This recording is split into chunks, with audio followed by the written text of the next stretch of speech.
माता सीता का हरण होने के बाद भगवान राम को लंका तक पहुंचने के लिए उनकी वानर सेना जंगल को लंका से जोड़ने के लिए समुद्र के ऊपर पुल बनाने के काम में लग जाती है। पुल बनाने के लिए पत्थर पर भगवान श्री राम का नाम लिखकर पूरी सेना समुद्र में पत्थर डालती है। भगवान राम का नाम लिखे जाने की वजह से पत्थर समुद्र में डूबने के बजाय तैरने लगते हैं। यह सब देखकर सभी वानर काफी खुश होते हैं और तेजी से पुल बनाने के लिए पत्थर समुद्र में डालने लगते हैं। भगवान राम पुल बनाने के लिए अपनी सेना के उत्साह, समर्पण और जुनून को देखकर काफी खुश होते हैं। उस वक्त वहाँ एक गिलहरी भी थी जो मुंह से कंकड़ उठाकर नदी में डाल रही थी। उसे ऐसा बार बार करते हुए एक वानर देख रहा था। कुछ देर बाद वानर गिलहरी को देखकर मजाक बनाता है। वानर कहता है, हे गिलहरी, तुम इतनी छोटी सी हो, समुद्र से दूर रहो, कहीं ऐसा न हो कि तुम इन्हीं पत्थरों के नीचे दब जाओ।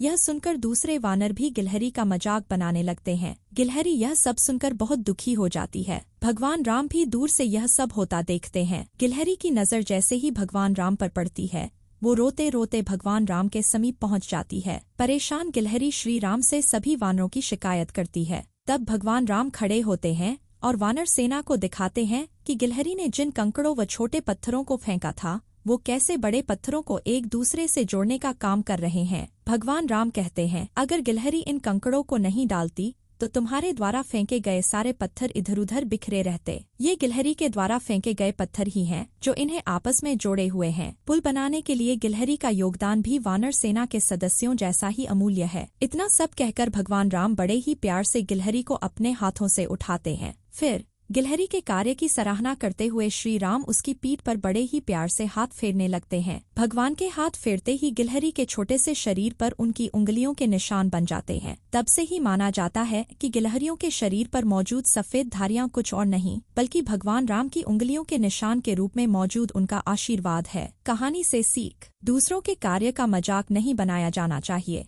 कार्य में किसी भी तरह का योगदान महत्वपूर्ण होता है। साथ ही दूसरों द्वारा मजाक बनाए जाने के बावजूद आपको अपना आत्मविश्वास नहीं खोना चाहिए।